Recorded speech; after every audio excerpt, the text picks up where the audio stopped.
We're going to be the first people, or probably the only people to shit on a wildly popular, beloved game called Broken Age from Double Fine Productions.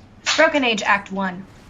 Of course, Act 1, because I mean, with $3.5 million, you couldn't possibly do Act 2, 3, and 4. How many acts are we getting, by the way? I think it's only 2. I don't know. Maybe Elijah Wood needed a break. He couldn't do all of that at once. Wait, you think there might be only 2? I think so, because when I got the game, it said that later on in the year, Act 2 will be released. Okay, all right. So it might be more. Hopefully, there's more. I don't see how there would be more. I would probably shoot myself in the face from boredom. But you need more because there's only 2 acts, and what do you beat this in, like, what? 2 hours? About 2 hours, yeah. If there's 3 only hours 2 acts. Stupid. There's only 2 acts, and in my opinion, the story was fucking weak as hell the first time around. Then how it wouldn't need a fucking 3 or 4 part series to make any kind of sense for me. I don't think so, because like now the spoiler alert, the worlds are reversed in the end, right? So I feel like another 2 hours, the worlds will be back to normal. And that's the end. And I feel like that will be the end. And that's the end. Yeah. It's so fucking dumb. Let's start from the beginning. The Broken Age, again, Double Fine, a Tim Schafer production. They started off on Kickstarter, and how long did it take them to make their goal? 8 hours to make their $400,000 goal. That is fucking crazy. And how much did they go over for it? They made $3,336,000 and then with 87,000 backers. Where the fuck did the money go? Okay, hold on.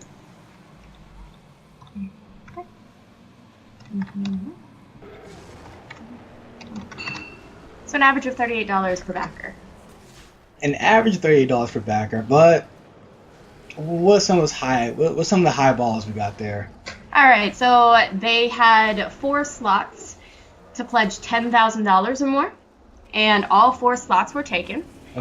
For $10,000, you get lunch with Tim Schafer. Who the fuck are you? It says there are more rewards, but they can't post them because they're too big. What? If you're pledging $10,000 to a Kickstarter campaign, you're no longer a backer. You're an investor. And if you're getting investors to your game, at what point are you no longer this rogue indie developer? At what point do you cross over and you're just a you're a AA developer? You're just not indie anymore, are you? I feel like if you're getting $3 million, you're not indie anymore. You're really not. Because, like, they even have a link that says, for premium rewards past a $10,000 pledge, see their website. So that kind of is like, well, more people are putting more money into this. Like, if you're indie, I want to know that you're, like, slaving with no money, like eating pizza every day and drinking Mountain Dew and Red Bull. Like, not getting $3 million to hire Elijah Wood. That's the point of Kickstarter, I thought. It is. It's for people that don't have a lane to build whatever their dream is. For Tim Schafer, I honestly feel like at any point in time, he can go to just about any major studio at this point, or publisher, and get his game made. He can easily, he has proven time and time again that he has large pocket investors ready to throw money at him. Yet he continues to milk the Kickstarter. Like, yeah. I can understand it. Well, I mean, I'm sure it's publicity. He has a reason for people to share something, which, I mean, he also would have, like, Kickstarter is no longer just for the normal person to get money to do something with their idea. Like, there are celebrities using Kickstarter now for whatever zany idea that they have that's probably a piece of shit. So, like, I don't know. Kickstarter's integrity kind of is becoming compromised with people like him.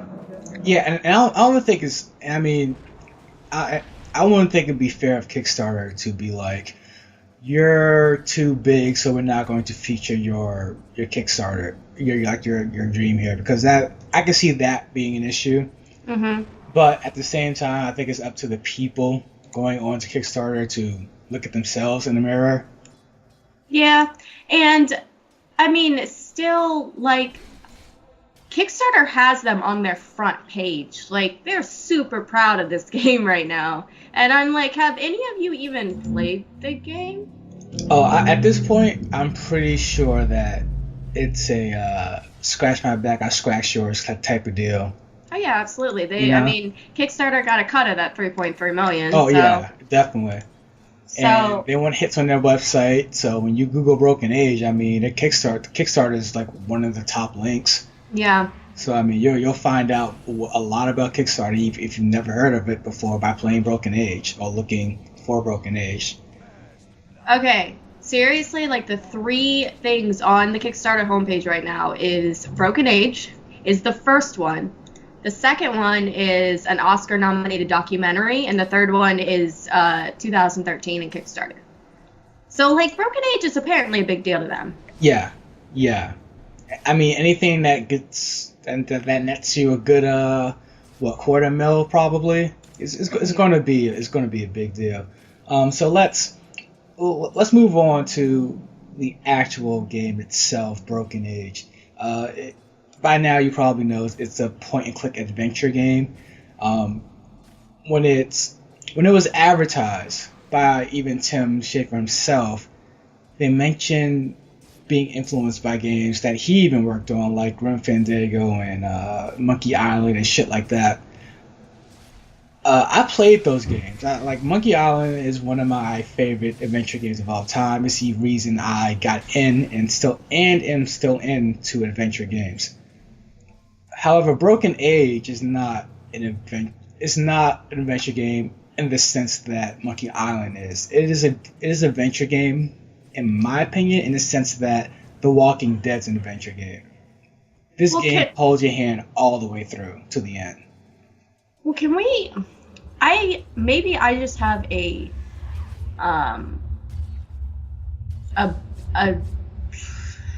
I have maybe a skewed version of what an adventure game is in my head. Can we define what an adventure game is? What do you think an adventure game is? Like, when I think of an adventure game, I think of puzzles. I think of a little bit of danger. I think of, going out there and finding something, maybe searching for something. Like, there's a lot of things coming. It's an adventure. It's like, it's like me getting drunk at 1:00 in the morning and then going out into the world. That's an adventure. Yes, a very dangerous adventure that leads to Polish hookers. Oh, man. I'm going to Google Polish hookers. See if she comes up. Did you remember me? Polish hooker. I don't know. If she's like on a website, I should get a discount, right? Because I kind of made sure she got back to her John, okay? She owes you. She only gave you a handsome reward. She gave me a gentleman's reward, and I want something more of a disgusting person's reward. All right, I am getting out of here. This is not. This is not hey, adultsearch.com if anyone's interested. Hey, she was the middle of our Oreo cookie there, all right? So you relax. We were an Oreo cookie? I'm pretty sure you were like the Oreo. She was the cream, and I was like the peanut butter other side. We were the the new Oreo cookie they tried to do that nobody likes. The one part actual Oreo, the other part the vanilla Oreo. Oh, so I'm white now. Little cream. You've been white, girl. You've been white. I've heard your iPod fucking catalog. You're white as fucking snow. Just because it's country? Where were we? So. Adventure games. What you think an adventure game is? Okay, I would agree with that. Would you? So that said, would you say that pointing and clicking would not fall into that category at all, or? No, I would because Night of the Rabbit was kind of technically an adventure game, You felt like you were going on an adventure, right? Yeah, definitely, because you're a fucking magical rabbit. And it's incredible. But I guess my point is, though, like you said, like building off that, it's you're doing something, like there's a sense of danger, there's a sense of there's a sense of challenge and reward, and a lot of these newer adventure games, like Broken Age, like everything Telltale does, there's none of that. You can't lose, and there's Right. no real brain puzzle. There's nothing to really challenge you at any point through these games. I mean, spoiler alert, there's a riddle at the end that that lets you, I guess there are people guarding the entrance to the cave. Yeah. They give you a riddle, you have to solve the riddle to get inside the entrance to the cave. The riddle is such a fucking dumb riddle. It's like, what's black and white and red all over? Yeah. Like, come on, like And I'm I a fucking adult. Yeah, and I knew what the answer was to the riddle. I actually originally thought it was a seed. And I was like, well, somewhere in this fucking map is a seed. Somewhere. Oh yeah. But it was kind of like, if in any other game that I play, if I'm stuck, I will sit there and figure it out because I want to finish it. Like, I have that drive to finish it. It's fun. I've had a good time. I want to see what the ending is. It was like, it's a fucking seed or something to do with the play. I'm just gonna call it that. It was so obvious, like. And when it's that dumb, when an adventure game is that dumb, that base, why do I want to play it? Because the whole point, in my opinion, when you're making an adventure game, especially the old school point and click style, the puzzles are everything. It is the entire basis of the game. Like, you can't have dumb, uninteresting puzzles. It needs to be fun, challenging pieces of gameplay, or else it fails. Yeah. And just throwing this out there, it wasn't funny. It says it's supposed to be funny, it wasn't funny. Tim Schafer's not fucking funny. They're not funny. Mm-mm. Tim Schafer's not funny. He made one great game. I want to give him credit for that. Psychonauts is fucking fantastic. If you haven't played it, fucking go out and play it right now. It's that good. After that, it's not funny. It's not funny. It's not interesting. It's pretentious, and it's just. Oh wait. What? This is where all the money went to. Oh shit! Here we go. The original soundtrack, composed by Peter McConnell, was recorded by the Melbourne Symphony Orchestra. And the voice cast included Elijah Wood, Jack Black, Jennifer Hale, Huel Wheaton, and Pendleton Ward. And that's where $3.3 million went to. That's an indie game, huh? That's an indie game. That's an indie game. That's what we call indie games nowadays. That's just a small guy, you know. That's a small group. In my opinion, you're not indie unless you have to get voted on the Steam, and I don't see anything on here that says they were voted. It's so bullshit. Like, it's not. I don't think it's fair to like actual indie games. It's not, because actual indie games aren't getting $3 million. They're working part time and then coming home and slaving all night. At least that's what it is in my head. It might not be like that at all. I don't know. That's what I do. I mean, we spoke to many of indie developers on the show. They've ranged from pizza delivery boys to fucking to actual full-time gigs that have an independent studio, and this is what they do. I mean, like, there is that range. Yeah, but they're like contracting just to pay for their studio. Like, they don't have time to even work on their game because they're working for other people's games. And that's kind of what basically you're looking at, like, the worker bee aspect of it, and that's what I thought Kickstarter would be for. That's what I thought Greenlight would be for. Instead, we have fucking bigwigs like fucking Tim Schafer just milking the fucking system. Like, this is, and just so you can get these AAA fucking voice actors, like, you didn't need them at all. Yeah, you didn't. And like a huge congratulations to Jack Black for making something that wasn't funny once again. What was the last funny thing he did? Never, not never, no how. Is that true?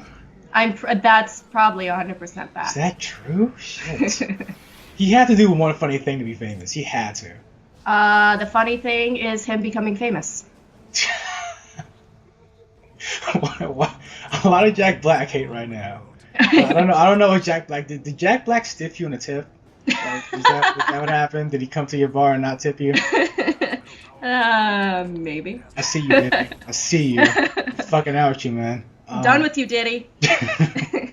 You really don't come on the show not anymore. Okay, so gameplay is just we can just wrap up it as to being. Here's gameplay. Gameplay, it is an interactive cinematic experience where you can use your brain if you want to, but if you don't want to, the walkthroughs are on the site. There you go. Beautiful. Perfect. Don't go into this game expecting anything challenging or rewarding or anything as far as a game is concerned. It's not that at all. There's no game involved. It's every single item you get is obviously used for very specific situations, and you never ever have to think anything through. And it's really insulting to your intelligence as a gamer, because you're smarter than that. Like you've beaten harder games before. You should ask more from your adventure games or any game that has any kind of that relies on puzzle mechanics. It is Walking Dead level dense. Like, you don't need to use your brain at all ever. Let's talk about the story, because I think it leads right into the story. Corey, you played more of the story than I have. I played about 2 minutes of it. Can you explain to me where the astronaut comes from? Where the what? The astronaut, the spaceman, the devil guy that everybody's scared of or something? Yeah. Okay. If this is me foreshadowing, because this game is it's kind of see-through, but I could be wrong. I think because the Mogchathra is kind of alien-like, since it's, I guess, a machine. Yeah. Since I'm assuming that when the astronaut crashed into the Earth, he also had the Mogchathra with him. I don't know. I feel like they're both kind of connected, but they would have to be, right? Yeah. But to answer your question directly, I have no idea. They would. See, it's things like that. But again, spoiler alert. We're gonna spoil the fuck out of this game. To defeat the Mogchathra, whatever the fuck you call that shit.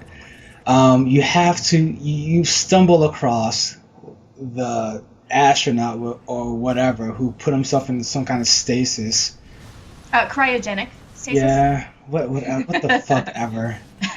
He can do that, but he can't fix his fucking spaceship. Okay. Yeah, he can put himself in cryogenic stasis, and they're giving up girls to a monster. This is true.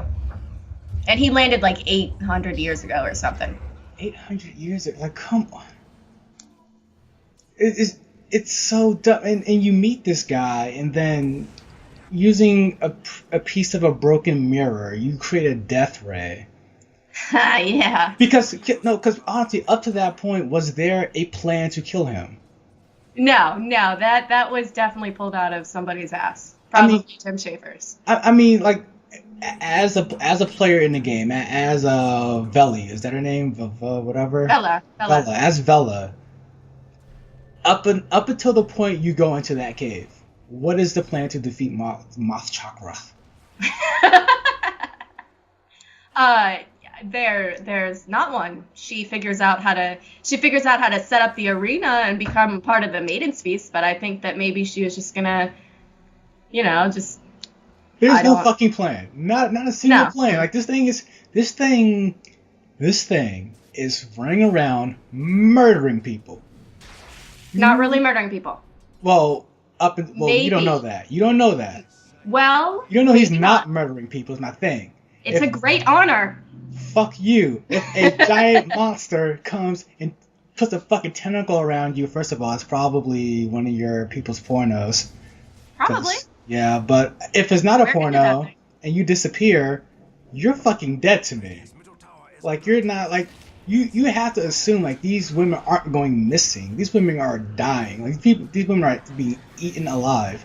So, up until the very, very end of the game, you're going to fight them off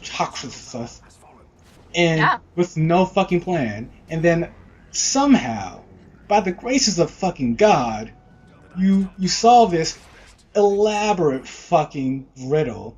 Get into a fucking cave with an 800-year-old fucking astronaut and build a death ray out of your ass.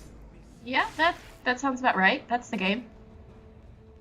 How dumb? It's so fucking dumb. Like, from the that makes complete sense, right? No, it makes sense to me. No, it doesn't. Not even a lick. I get it. I totally get it. I totally get it.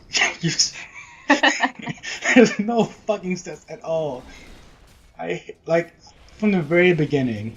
Like, I mean, and I wanted to like the game. I really did, because it's getting 9s, 10s, perfect scores everywhere you look. And I know he's capable of making a great game. From the very beginning, when I started playing this villain, I'm looking for the knife, I'm talking to the people, and the very first sacrifice of the maidens, I'm just like, I don't like this game. Like, the tone is so off, because he presents this world to you, these people to you in such a cute and winking way, but at the same time he wants to create this sense of dread that no one's really addressing. Because, I mean, when you talk to the grandpa in the very beginning, he mentions a past of like warriors and blood, and like specifically bloodshed is mentioned. So you're expecting some sort of maturity, but they throw it all out the window right after that scene. Like, it just doesn't match up tonally for me. Yeah, and I think I didn't completely hate the game. Like, I thought it was cute. It was definitely easy, but the entire game, like, any positive note I had about the game was completely ruined when I found out that it was Act 1. That sometime in the near future is when I'd get the chance to actually finish the game and maybe come to a positive conclusion about it. Like, it leaves you on just like a cliffhanger. And normally cliffhangers are good, season finales do cliffhangers, sometimes books do cliffhangers, but I don't think video games should do cliffhangers. They can. It just depends on how you do it. I mean, like, if you give me a fucking 12-hour experience and it ends with a certain kind of cliffhanger, like Killzone 2 did that, where you had that 4-hour experience, 4 or 6 hours, depending on how long it took to beat it, and then at the end, basically, you realize that beating the bad guy actually made things worse. It's a nice little twist and cliffhanger on how and where you go after that. So right. But you got a full But that's an entire experience. game. Yeah, that's an entire game. It's not this where 87,000 people paid $3 million plus for half of a game. Or maybe a quarter of a game, or a third of a game. Like, I don't know how many chapters you have. It's 2. It's 2. It's legit 2? Yeah, it says the Act 2 conclusion will arrive as a free update later this year. That's so fucking boring. It is, because in my opinion, like, when I buy a game or I start playing a game, I allot the time right now to play that game. In 4 months, something else is going to catch my attention, and I am not going to finish this game, and I'm going to hate it even more. But maybe I'm just being a brat. You always are. Okay. When I play adventure games, I'll look forward to to scratching my head, staring at the ground, like, what the fuck do I do? I mean, like in Monkey Island, like they'll give you like a paper clip, you'll be halfway through the game, you have a fucking paper clip, a water bottle, a fucking like a jet set printer, like a can of air. It's like, what the fuck do I use all of this for? Like, you have no idea, and it's like that's part of the game. Like, you need to figure out, you need to use your brain to figure out how things match up. And since then, like with all these Telltale games and Broken Age and all these fucking soft fucking adventure games, it's like it's all there for you. Like, you don't have to think at all. So I'm reading the Kickstarter, and this game was supposed to be done in October of 2012. What the fuck? What? So you started working on it already? Oh yeah, they had started. This is from a while ago. This game, I think, has been in. When was this? It was successfully funded on March 13th of 2012, and it's just now coming out. Just now, and there's still like a second part of it coming. So they're like they were already in production, I think, when this game first when they put it on Kickstarter. So 2 years later, they come out with a piece of shit with shitty actors. Congratulations, guys. He's not a shitty actor. He played a lovable hobbit. A lovable hobbit. In a equally as boring film. What else did he do? Nate, I don't know. I was about to tell you. Name 3 more things that Elijah Wood has done. Oh, okay. That didn't suck. Okay. Let's Google it. Elijah Wood movies that don't suck. You could just stop at Elijah Wood, but okay. All right, we can go all the way. It's not.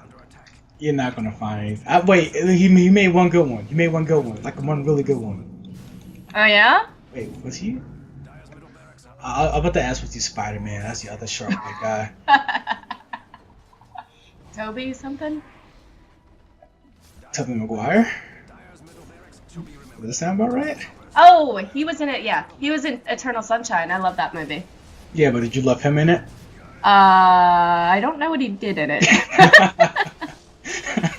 Sounds about right. I think he was one of the mind erasing guys. We were gonna find. Oh, he was in Happy Feet. Which one was he? He was Mumble. I have no idea who that was. He was in Happy Feet? Wait, why would you watch Happy? What child did you take to see Happy Feet with? Happy Feet is a fantastic movie about penguins. What child did you go to see this animated film about penguins? I took my inner child. Thank you. Please tell me more about yourself. I didn't go to the movies.